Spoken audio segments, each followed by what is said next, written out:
नमस्कार, मी उर्मिला कवडी डिझाईनमध्ये तुमचं सर्वांचं खूप खूप मनापासून स्वागत आहे। तर बघा, आज मी ब्लाऊजवर माप कसं घ्यायचं हे तुम्हाला सांगणार आहे। तर बघा, मी इथं जुनं ब्लाऊज घेतलेलं आहे आणि त्याच्यावरचं आता आपल्याला माप कसं घ्यायचं हे एकदम सोप्या पद्धतीत मी तुम्हाला सांगणार आहे। तर बघा, पहिले आपल्याला वही आणि पेन पण घ्यायचं आहे आणि ब्लाऊज पण घ्यायचं आहे, ज्याचं आपल्याला माप काढायचं आहे ते पण ब्लाऊज आपल्याला घ्यायचं आहे। तर बघा, ब्लाऊज मी असं सुईचं करून घेतलेलं आहे। पाठीमागचा भाग घ्यायचा आहे आपल्याला पहिला। तर पहिले आपल्याला ब्लाऊजची उंची बघून घ्यायची आहे। तर बघा, इथं उंची घ्यायची आहे आपल्याला। तर बघा, इथं 13.5 इंच उंची घ्यायची आहे आपल्याला।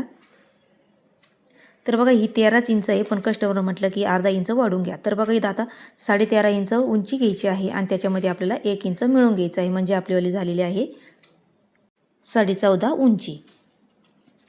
तर बघू शकता, मी परत तुम्हाला दाखवत आहे। तर बघा, 13.5 घ्यायची आहे आणि त्याच्यामध्ये 1 इंच मिळून घ्यायचं आहे, म्हणजे जेव्हा मी याच्यावर घेणार आहे पेपरवर कटिंग तेव्हा मी तुम्हाला परत दाखवणार आहे। तर मी ही परत तुम्हाला दाखवणार आहे। तर बघा, इथं आता गळ्या पण मी लगेच पाठीमागून मोजून घेतलेला आहे। तर बघा, इथं गळा आहे 8.5चा आणि अर्धा इंच जास्तीचं घ्यायचं आहे, म्हणजे आपलं शोल्डरमध्ये दाबलं जातं। तर 9 इंच आपला पाठीमागचा गळा घ्यायचा आहे। त्याच्यानंतर आता आपल्याला समोरच्या भागाकडून आपल्याला इथं शोल्डर बघून घ्यायचं आहे। तर बघा, इथं शोल्डर आहे 2.5 इंच आणि पूर्ण गळा आतमध्ये आहे 2.5 म्हणजे 5.5 इंच, म्हणजे 2.5चा गळ्याची रुंदी टाकलेली आहे आणि इथं शोल्डर उरलेला आहे म्हणजे 3 इंच आहे, पण फिटिंगमध्ये काही गेलेलं आहे। तर पूर्ण आपल्याला शोल्डर घ्यायचा आहे 5.5 इंच। तर बघा, 5.5 इंच आपल्याला पूर्ण शोल्डर घ्यायचं आहे। तर व्यवस्थित असं पण लगेच आपल्याला शोल्डर करून टिपून घ्यायचं आहे आणि त्याच्यात 5.5 इंचाचं शोल्डर टाकून घ्यायचं आहे। तर बघा, हे 40 साईजचं मापासाठी आहे। तर बघा, व्यवस्थित लगेच आपल्याला टिपून घ्यायचं आहे आणि त्याच्यानंतर आता आपल्याला इथं घ्यायचं आहे बाईचं माप मोजून, लगेच उंची घ्यायची आपल्याला। तर बघा, इथं उंची आहे बाईची। तर बघा, बाईची उंची आहे इथं 6 इंच आणि त्याच्यामध्ये आता आपल्याला अर्धा इंच मिळून घ्यायचं, म्हणजे 6.5 इंच आपल्याला उंची घ्यायची आहे बाईची। तर बघा, मी अस्तरच्या याच्यामध्ये अर्धा इंचच घेते, तुम्ही 1 इंच पण घेऊ शकता। तर बघा, मी परत दाखवलं आहे तुम्हाला 6 इंच आणि त्याच्यामध्ये अर्धा इंच किंवा तुम्ही 1 इंच पण वाढवू शकता, मी तुम्हाला सांगितलंच आहे। तर बघा, त्याच्यानंतर लगेच आपल्याला 6.5 इंच टाकायचं आहे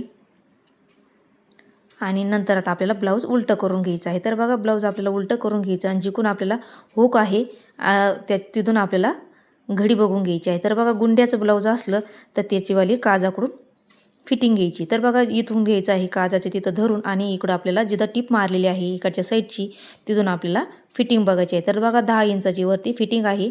तर 10 इंच म्हणजे आपली छातीची घडी आहे 40ची।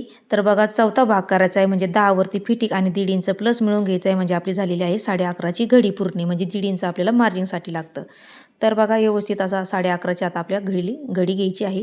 तर बघा, मी याचं तुम्हाला आज ब्लाऊजवर माप कसं घ्यायचं हे सांगणार आहे आणि उद्या मी तुम्हाला पेपरवर कसं कट करायचं हे पण सांगणार आहे। तर बघा, आता गोलाईतलं दंड घ्यायचं आहे आपल्याला। तर बघा, ही बाई काढण्यासाठी आपल्याला गरज पडते। तर बघा, इथं 8.5 इंच घ्यायचं आहे आणि त्याच्यामध्ये आपल्याला 1.5 इंच मार्जिंग घ्यायची आहे। तर म्हणजे आपली झालेली आहे घडी त्याचीवाली 10 इंच।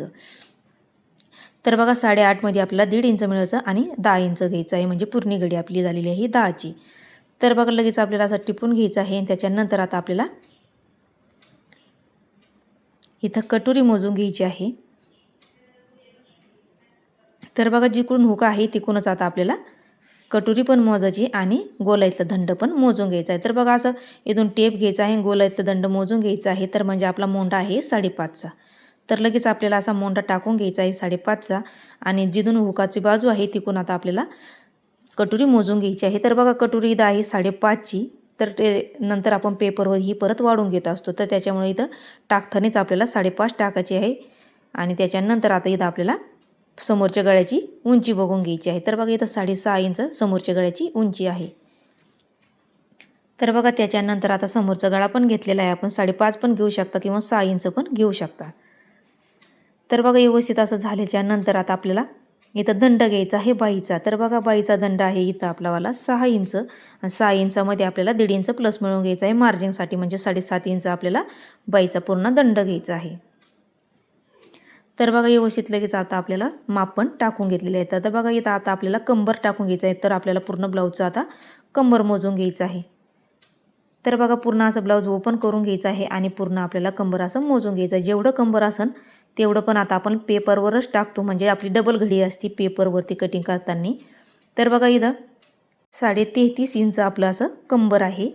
तर बघा, इथं 33.5 टिपून घ्यायचं आहे लगेच